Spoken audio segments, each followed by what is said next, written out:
Welcome back to the Sense of Life podcast. My name is Cody, and Joe is out today. He has some stuff going on at home that he has to take care of, so I am flying solo for today. I did not watch any specific movie for this episode, but I wanted to take this time, and I'm testing some video capability here to add a extra layer for the YouTube people, because we had a few new subscribers recently, so thank you for that. I want to talk about the movies of last year, 2023. I watched 31 of the new releases that came out last year. As you'll see on my Letterboxd here, if you want to follow me on Letterboxd, you'll see the icon up at the top. It's Cladu33. I just post reviews there occasionally. And I wanted to go through some of my favorites, some of my not so favorites, and just kind of shoot the shit on that all by myself here. So we'll see how it goes. I just downloaded the demo for the Final Fantasy VII Rebirth. It's the second part of the remake project. I played the remake in 2020, took over my life. It was the height of the lockdown, and I was still in college, so I would get done with my homework, watch like 3 movies, and then play Final Fantasy VII Remake, and that was how that year went. And here we are, 2024. That game is coming out on the 29th of this month. I'm recording this on the 11th. Should go up the 13th if I did everything right. Looking forward to it. I played the demo. It's the opening segment of the game where Cloud is reminiscing on the Nibelheim incident, which is the catalyst for Sephiroth as a key antagonist in the story of Final Fantasy VII. And for people that have played the original Final Fantasy VII on the PlayStation 1, they will know that Cloud's recollection of this event is perhaps not all that it seems. And that's kind of the key mystery in the game. I'm looking forward to it. I also just recently started playing the first Metal Gear for something to do with this podcast. I won't say too many things in specific on that. And I also just finished watching a movie today. It was called Beau is Afraid. I'll talk about it a little later. But yeah, that's kind of what my day's been like. I've been thinking a lot about different forms of productivity in my daily life. And often I'm not always feeling as productive as I could be, even though I work a 9 to 5 and we do this, and I try to get some writing done. I'm actually working on something. I had to table a project I was working on because I had, and for any of the writerly people that listen, I was working on this idea for something, and I found that the character I was following, I was becoming less and less interested in. And I was becoming more and more interested in the character that's not the focus. And so that is the fish in the percolator for fans of Twin Peaks that's happening to me right now. But yeah, that's kind of that. So 2023, I think, was a fairly good year for movies, in my opinion. I have a top 10. I thought I saw a lot of really great movies. I've come to the conclusion that horror is in a pretty tough spot right now, although I did see some good horror movies this year. But there were also some surprises. One in particular that we will talk about, of a director that I was very cold on, and he released a masterpiece this year that I will talk about at the end. So first, the two movies I hated the most this year were Infinity Pool, the Brandon Cronenberg movie, as you'll see at my number 31 spot there. And that's Brandon Cronenberg, not David Cronenberg. It's David Cronenberg's son. And the other one is Eli Roth's Thanksgiving at number 30. In fact, if I were re-ranking these, I'd probably put Thanksgiving at 31. I've heard other people talk about Thanksgiving and Infinity Pool, but I won't spend too much time on it. Infinity Pool, I think the best way I heard it described is, I can't remember who had the tweet. It was in the Rare Candy Discord. I want to say it was Big Mac McCarthy, but I could be forgetting. I'm not going to pull up Discord and try to figure that out on air. But if that was you, shout out. If not, sorry. But this guy had said that I think that David Cronenberg puts Infinity Pool on the refrigerator next to Brandon's macaroni art. It's like the worst example of the post A24 art horror with with a plot that exists for about 45 minutes and then it's just abandoned for bullshit surrealism. I know Jack over at TVN talks about this a lot, and Glenn, I think, from Rare Candy, I've heard him talk about it too.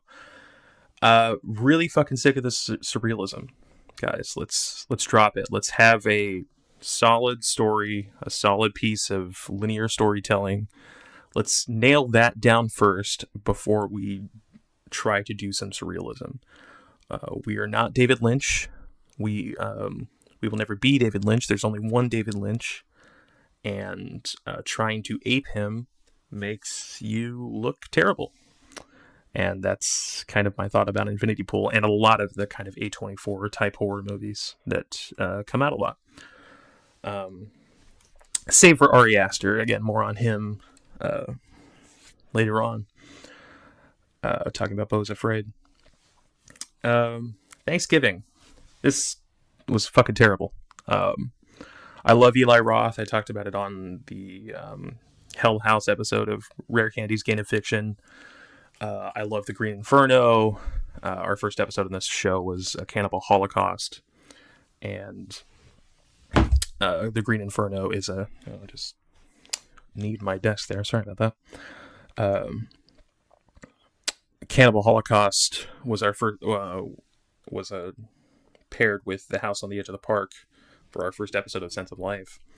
And The Green Inferno is a riff on Cannibal Holocaust. The Green Inferno is actually the title of the film within the film of Cannibal Holocaust. And it's about a bunch of libtards that try to be libtards and then get killed and eaten by cannibals. It's great. I am also a big fan of Knock Knock from 2015. I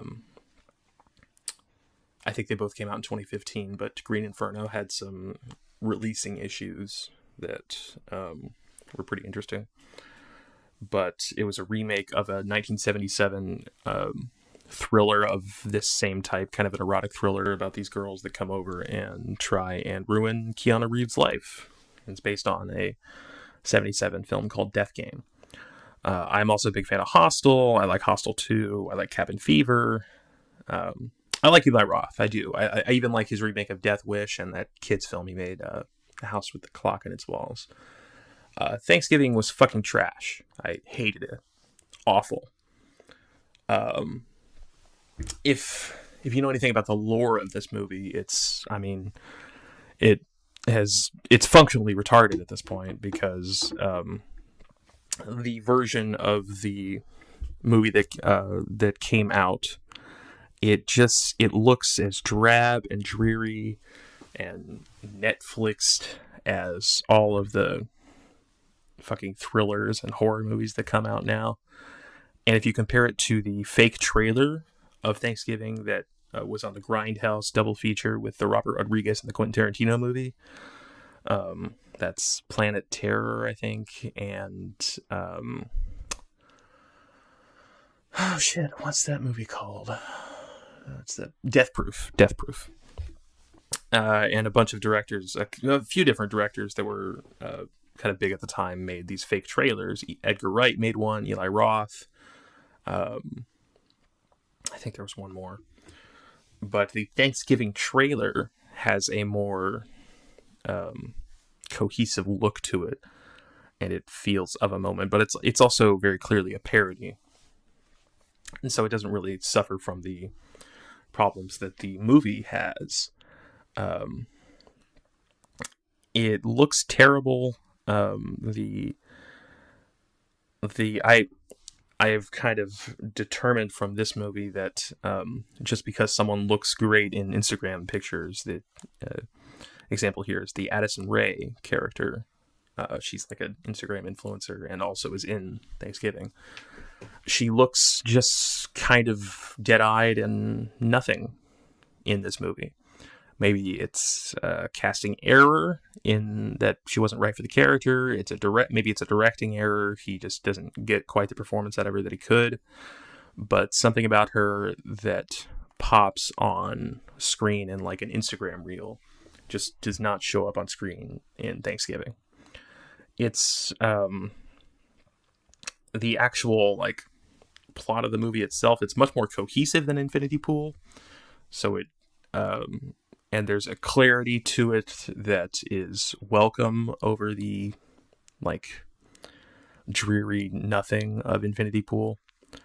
But overall, I couldn't really stand by it. Although there was a cool moment with the Patrick Dempsey character that the opening shot of the movie is the classic giallo POV view of the killer. This is also in Halloween when we're introduced to Michael. Of the killer walking up to the front door of the house. And you think it's like a fake out scare because it is in that moment. They open the door and we see Patrick Dempsey and he's just going in for the dinner party. And then it's revealed the Patrick Dempsey character is the killer. So that was pretty cool. That was a pretty cool kind of visual gag, I guess. Not much else to say about it. Just kind of scrolling up here.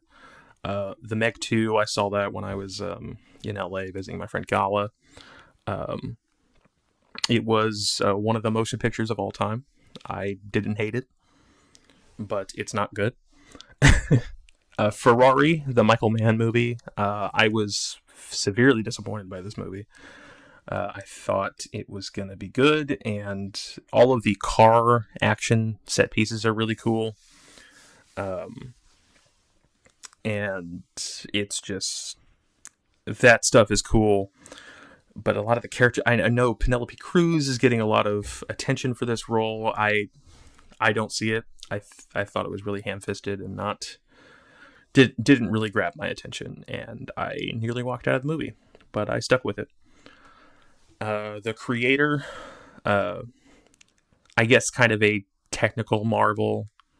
It looks okay. It's by the same guy that directed Rogue One, which I don't like. But it just falls apart. It doesn't really go anywhere. It's fine to watch. But yeah, every movie after this I like for one reason or another, so I won't bore you with the details. Journey to Bethlehem was kind of a surprise hit. I went to a local theater to see this. It's a musical about the story of Mary and Joseph, as Mary conceives Jesus immaculately. It's cute.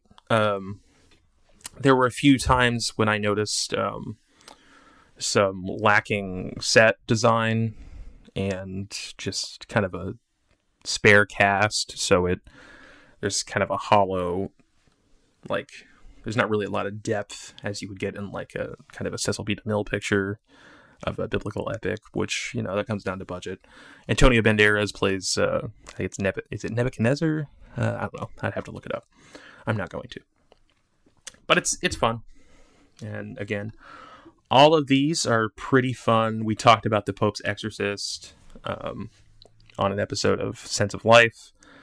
I was kind of pleasantly surprised by the new Hunger Games movie. I actually really like the Hunger Games series, especially the ending of the last one, where I think it's the Julianne Moore character. She's basically a communist, and Katniss kills her. So Suzanne Collins pulling an objectivist sleight of hand by the end of that series. That was pretty cool. Now I think I'll talk about a couple honorable mentions. There's Shin Kamen Rider. That was Hideaki Anno, based on that, I think it's a live-action superhero series in Japan. Pretty cool. I enjoyed it. Talk to Me was one of the horror films that I saw this year that was really, really scary and really effective and also When Evil Lurks falls in a similar category here. Effective of a type of horror that involves the endangerment of children, basically. Children that are in danger and are put in danger by either the explicit, maliciously what I guess you would call selfish, but I don't like that word, as I am an objectivist, and in this context, actions of different characters or the inaction of different characters in When Evil Lurks. The Killer, the David Fincher film, saw it in theaters. I think that's really the only way to see it. It's on Netflix, but I don't think it would really work if I watched it at home. Michael Fassbender's great. David Fincher directs a perfect movie. I know Bret Easton Ellis had reviewed this movie briefly on the BEE pod, and he was like, David Fincher directs a perfect film, but the film itself is just kind of empty and hollow. I don't really agree with that. I think there was some interesting stuff to say about the kind of fractured masculine identity of all men today. But just a fun crime movie. When Evil Lurks, a horror film. I liked it. Kind of similar to what I said about Talk to Me. And I will move into my top 10 here. Move all the way up here. Number 10 was Saw X. This was the 10th movie in the Saw franchise. I've talked about this a couple times on the show, but I was recently Saw-pilled. I watched all the Saw movies. And I came away with the conclusion that all of the Saw movies are good, even the bad ones. And the bad ones are specifically Saw 3, Saw 6, I want to say, and Jigsaw, and... No, maybe not Saw 6. Saw 3, Jigsaw, and Spiral from the Book of Saw are the 3 bad Saw movies. But like I said, even the bad Saw movies are good. Saw X, it takes place after... in between Saw and Saw 2, so it's a kind of a prequel. And the first, hour 15 or so is just kind of this character piece about John Kramer, as he has just found out about his cancer diagnosis, or maybe he found that out in the first movie, but it's not really discussed. But he goes through this, what he thinks is going to be an experimental treatment, but it turns out he gets scammed by some con artists, and then he takes them through their game to test their worth. And I'd come to this realization, talking to some family members, that Saw is a kind of fairy tale take on Job, the book in the Bible, wherein John Kramer is God, or perhaps maybe the Satan character, which I think due to translation issues, that actually who that Satan character is kind of up to theological inquiry. But anyway, John Kramer is clearly the good guy. That's the thing about the Saw movies, that once you understand that Jigsaw is the good guy in those movies, he's like Batman. He even has his own Robins. He's got Dick Grayson, who is the girl character whose name I'm forgetting. I'm forgetting a lot of names today. Sorry, guys. Then there's the really mean dude whose name I am also forgetting, and he's Jason Todd, and he also has a Tim Drake. Yeah, that's a different point altogether. Number 9, this was a surprise how much I like this movie. Sound of Freedom. Saw X was directed by Kevin Greutert. Sound of Freedom was directed by Alejandro Gomez Monteverde, Mexican filmmaker. It's a faith-based film. Jim Caviezel, I think, also produced it. He's the star in it. It's about this child trafficking ring that is investigated by this guy Tim Ballard, and there's a lot of discussion over whether he was involved with it or not. I don't really want to get into that. I just want to focus on the movie. It's very good. It's a solid studio thriller. It's got the $10 million budget, so it's like a mid-budget studio thriller that Hollywood used to make, and they don't really make them anymore due to various aspects of the industry. There was the whole controversy of them doing that kind of a pyramid scheme format of ticket sales. Again, I don't want to get into that Ava DuVernay movie that came out. I can't remember the name of it because I don't care. It did something similar. And I think even Journey to Bethlehem had the message at the end during the credits that Sound of Freedom had a similar one. It's just a solid thriller about a guy saving some kids from a child trafficking ring, and it really works. I think it was being marketed as some kind of action movie. There's a couple shootouts that are interesting, and there's a kind of darkly lit combat sequence that I think David Fincher did better in The Killer. But don't go into it expecting an action movie. Go into it expecting a solid thriller. Christopher Nolan's Oppenheimer. This was part of the Barbenheimer event in July, I think, of last year. This was the big Christopher Nolan biopic of J. Robert Oppenheimer. And it's about the creation of the atomic bomb at Los Alamos and the effect that has on Oppenheimer's psyche. I heard a take on this on the Gala show, my friend Gala's podcast, of that maybe Chris Nolan is grappling with the idea that his creation of the superhero film, as we know it today, has virtually destroyed cinema. Interesting take. I think it's a bit more complicated than that. I think the movie has a bit more to say about life than that. There is a kind of undertone with, I think, a lot of movies the past year or two, especially like Tar and Blonde and stuff. There's kind of an undertone of an anti-cancel culture bend, talking about Oppenheimer's supposed communist sympathies. But then there's also the irony of when leftists were canceled, it was for things they were actually doing. And when other people were canceled, it was for things that were fake. So there is that. Oppenheimer is really good. I think I overrated it on my first initial viewing. After I'd thought about it more, it went down the list quite a bit. But it's still in the top 10. I really enjoyed it. It's a 3-hour movie about people talking in rooms, and it is riveting from beginning to end. And Bret Easton Ellis talked about it on a recent episode of his podcast where he had changed his mind on it too, but in the positive. And he pointed out something really, really good about Nolan's movies, that they are paced like thrillers. And they move from scene to scene like a thriller, even if it's not a thriller.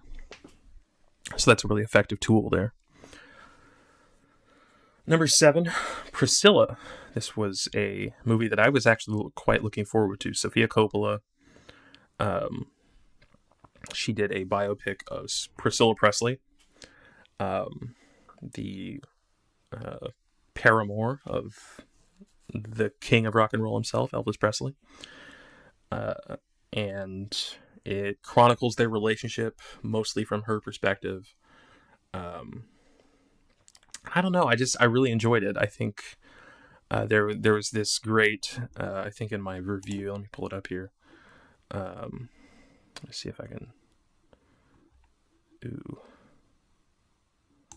if I can see. Yeah, Chekhov's Chanel Number 5. It there's a great pairing of sequences where, at one point, I can't remember the order that this happens, but at one point, Priscilla is putting on this makeup Chanel Number 5, and Elvis says he doesn't like that on her. And at another point, there's this hippie chick that has holed up in the Presley Manor because he's gotten into like Hinduism and hippie shit. Where this person is wearing Chanel Number 5, and he compliments her on it, and it's shown to the audience. Priscilla sees it, and it's quite the moment. It really showcases Sofia Coppola's ability as a filmmaker, and it's not like I have to say anything about that. I mean, she made Lost in Translation, which I love, The Virgin Suicides, which I guess some would say might be a little overrated, but I really like it. She's got the eye for filmmaking, but as a woman director that is a woman and a director and makes films that really feel like they come from the perspective of a woman. And I love that I like a lot of these scenes that are in Elvis and Priscilla's bedroom, where she is just like desperate to get attention and sex from him, and he's just rebuffing her for whatever reason. And it becomes very clear, at least in this moment, that the key slight against her was Elvis's inattentiveness, not so much the age gap, quote unquote, that was happening there, and that made the movie a little controversial. But it goes down really. I mean, it wasn't controversial to me because I don't give a shit about that stuff, but it was controversial to some people. Would recommend it. Really enjoyed it. Number 6, Godzilla Minus One. I really like this movie. It took a little bit of time to percolate with me, but I really loved it. I think the director's name is Takashi Shimizu, I think. I had one gripe with it. I'll get to that in a second.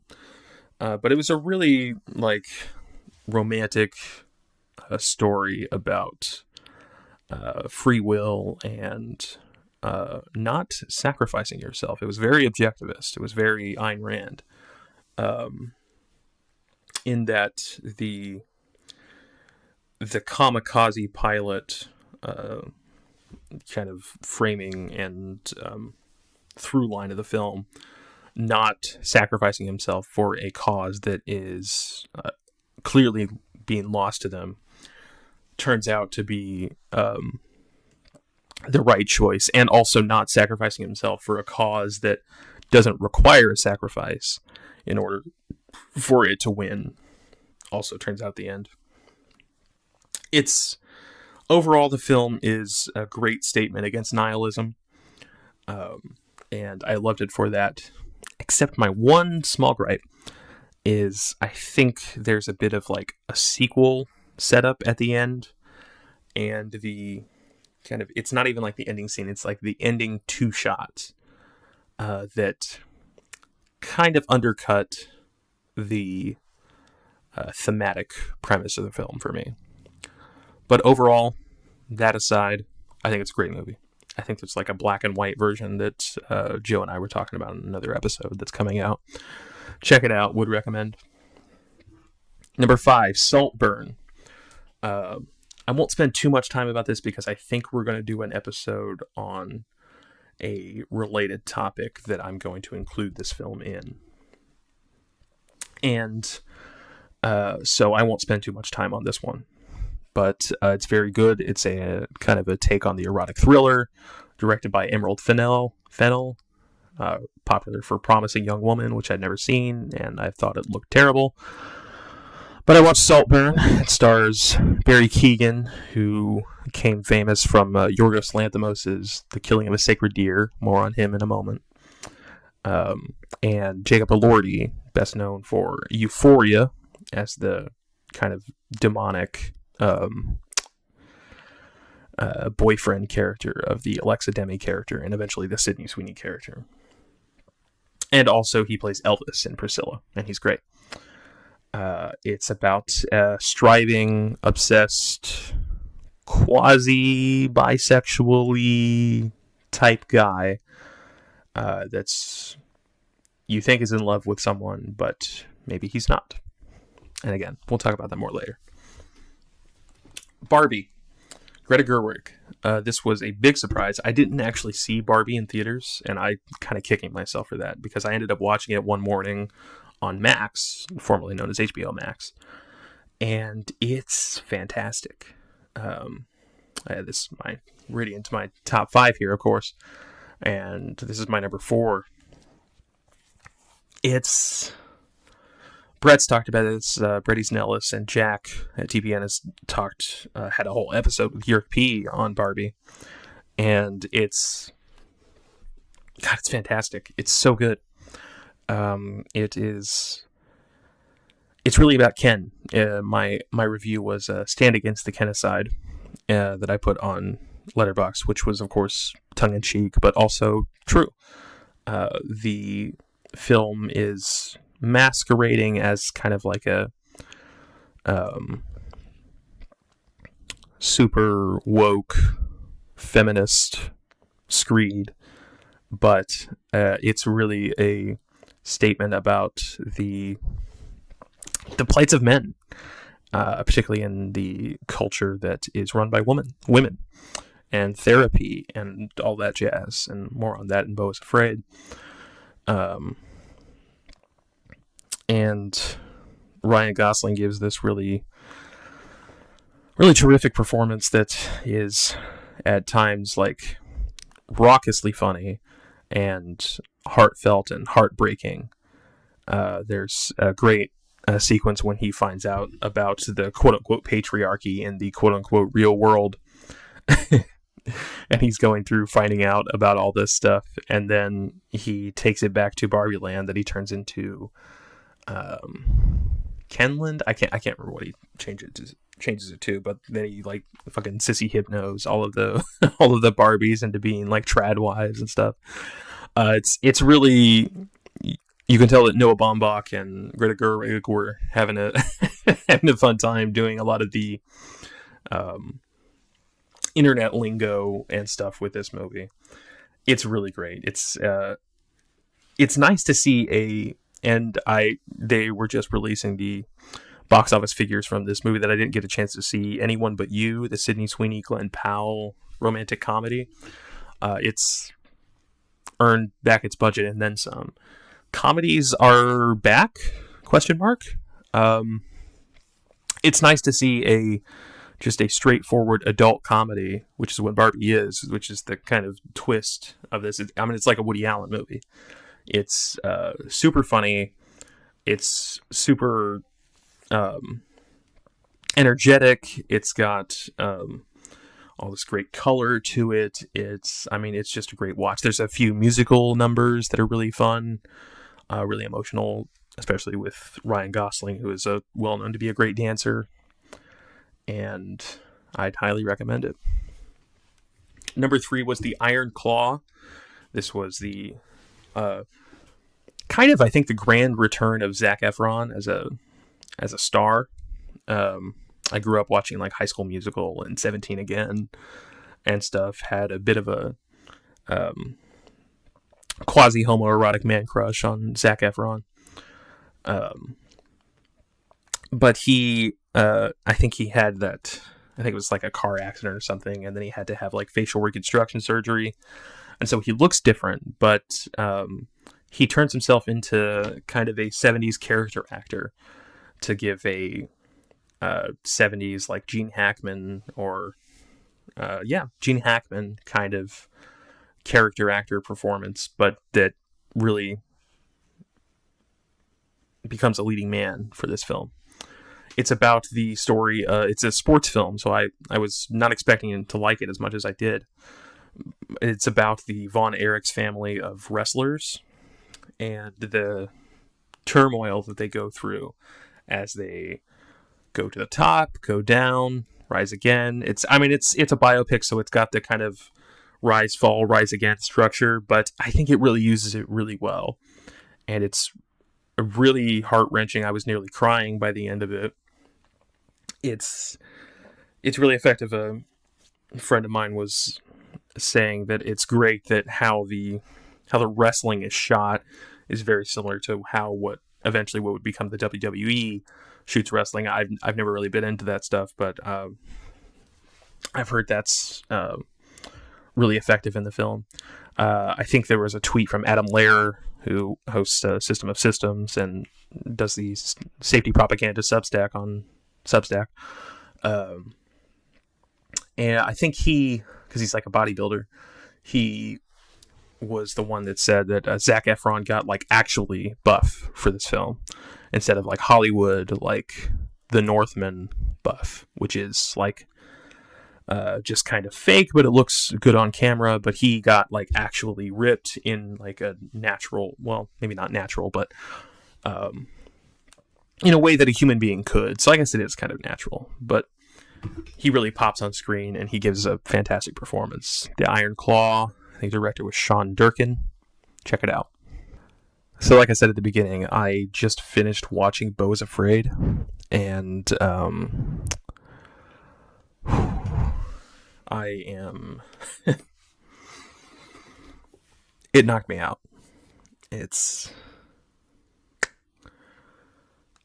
I kind of felt sick to my stomach by the end of it, by how true and how honest it is about the state of the culture, the state of masculinity, the state of the world, how it's about an indecisive man going on an odyssey to see his mother, and his mother has smothered him throughout his life. And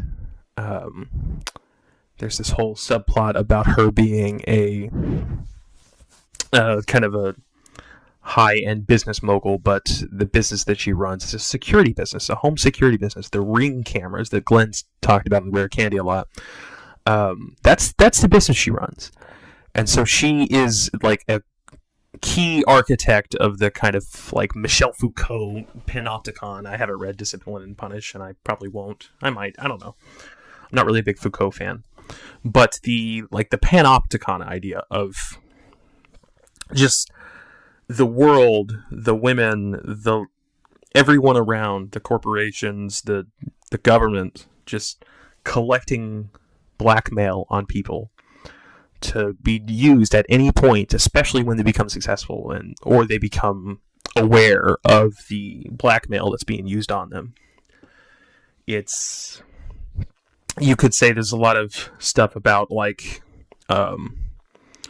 immigration and crime in cities and how it's just not being punished and not the country's falling apart and no one's doing anything about it, and people are losing their minds because masculinity has been completely and utterly devastated and destroyed, and being decisive about your life and living it has just been all but outlawed. Because if you get drunk or something, Jack's talked about this a lot. He was talking about this in the TPN Discord. People don't get drunk anymore. You know why they don't get drunk? Because everyone has some fucking cell phones that they can pull out, take a recording of you, and then disperse it in exactly 5 years when you've become successful at something else, just to take you down a peg. It's Tar. It's Ayn Rand. I called a Tar, the movie Tar with Cate Blanchett. It's like Roman Polanski had directed an Ayn Rand adaptation. It's the idea that these like cancellations can just happen at will, but specifically happen to successful people when they become successful or when they're already successful. It's envy. It's Ayn Rand called envy, the hatred of the good for being the good, the hatred of success for being success. And Beau's Afraid really covers all of this as well. But there's no triumph. So maybe it's a tragedy, really, where the Hamartia is the Joaquin Phoenix Beau character's indecisiveness. So I don't know. Maybe some of the objectivists that listen to this wouldn't find as much value in it as I did. But my God, I felt sick, like of feel like thinking about your own indecisiveness at times in your life and not feeling guilty about not standing your ground at times when you could have, and feeling like that you just had to give in to the therapy, femininity, and feminism of the world and not stand tall, stand firm. And it's the ultimate end to all of that. I don't know if I can say I can recommend it, but it is one of the best movies of last year, and it knocked me out.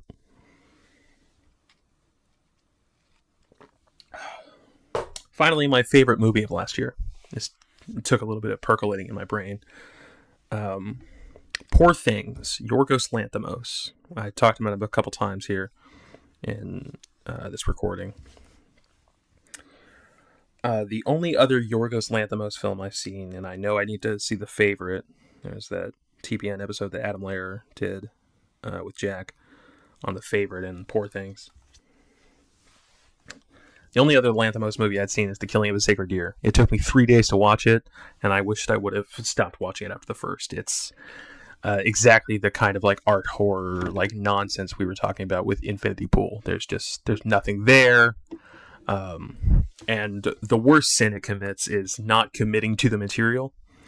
What I mean by that is there is this kind of setup, and this happens a lot with these like A24 art horror movies. There's this really interesting setup that could be this great story about like gay pedophile incest or something. And the movie decides not to do that and make it into this like weird fairy tale and this like surrealist, like magical realism garbage, like Jack says a lot.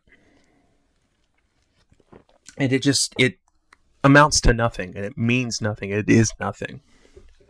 So Killing of the Sacred Deer sucks. I hate it. So I was going into Poor Things expecting to hate it, and in fact, the first 20 minutes of it, I was like, oh no. Because it starts out in black and white, and Willem Dafoe is like blowing like bubbles when he belches, and they like float at the top. It's like SpongeBob. Very bizarre. And I was not liking it at first. And then at some point, once the like Technicolor part of it starts, I just fell into it. It's an Odyssey story. There was a lot of kind of Odyssean tales that came out last year. I guess the adventure story is something that is really kind of making a comeback culturally. Maybe it never left. But it's what you would call like a sexual odyssey, wherein this girl, played by Emma Stone, in probably a career-making performance, that is just so complex that it's jaw-dropping, really. She plays this woman that her mom died. She killed herself. And when Godwin, the Willem Dafoe, Dr. Frankenstein character, this is kind of like a Frankenhooker, Frankenstein kind of take, based on an Aleister Gray novel that I have not read, but I did buy it. She kills herself, her mom, and Godwin finds the body and the baby, and takes the brain of the baby and puts it into the body of the mother. And so, the start of the movie, the Emma Stone character is just this kind of like spunky, retarded girl. And she's hilarious. And she's like, for some reason, the movie became really controversial because the like age regression thing. I don't know. It's fantasy, guys. Come on. It's like this is not possible. The 35-year-old retarded woman that likes sex is not a child. Okay, relax. Um, so she starts off as this like clown character. She's just like sprinting and like gallivanting around and like running into things. There's this great tweet I saw. Let me actually pull that up. Read it out here. The great Josie from the TPN Discord. I don't know if anyone in that Discord listens here, but shout out to you.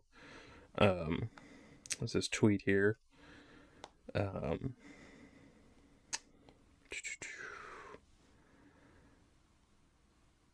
I love to be a little wild animal and run around the house, laughing hysterically and yelling and jumping around clumsily, knocking over things on accident. And that's why I love Poor Things. Yeah, she's just this like ball of energy as she's like coming to terms with herself at the beginning and just jumping around. She's like going around the house just masturbating openly, and it's hilarious. It's a comedy again, and like Beau is Afraid, it's also kind of an Odyssey tale. And she has various relationships with men. She has a relationship with this like Muslim guy who she ends up marrying by the end. But she has this kind of dalliance with a Mark Ruffalo character. Mark Ruffalo was brought back to give a real performance for once. And she has like a bunch of crazy sex with him, where we find out that like retarded girl really likes sex and really enjoys it. This is really funny scene when Ruffalo is going through his like refractory period after having sex with her, and she wants to have sex again, and he can't. And so she's like, "Oh, so this is a flaw of the male body." It's just stuff like that. There's a whole about feels like an hour, but I think it's probably only like 30 to 45 minutes of the movie that takes place in a brothel where Bella, the main character, the Emma Stone character, has to earn some money. And she has various different sexual encounters with men, including one really, really insane one where she's having sex with this dad who is teaching his like young teenage sons about sex by having sex with this prostitute. And then she gets in on it and is like, yeah, this is how you do it. And that. It's great. But really the film for me kind of culminates in this really tender moment between Godwin, the Willem Dafoe character, and Bella, the Emma Stone character again, where Emma Stone, the Bella character, has come full circle and loved and lost and had a bunch of sex and really enjoyed it, and then learned about herself, and she gets to the end and she says like, let me see if I think I put it in my review here. Let me pull it up.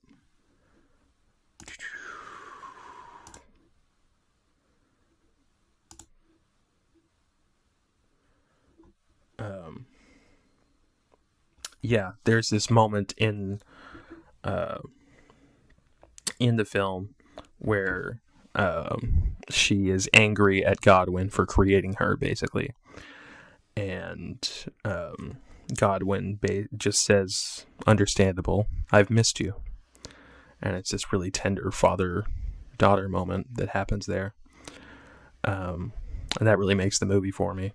It's fantastic. It's like I said, it's the best movie of the year. See it. Like that's all I can say about all of these top 10 movies, and maybe a couple of the ones I scrolled through there a bit. Yeah, there is that's it.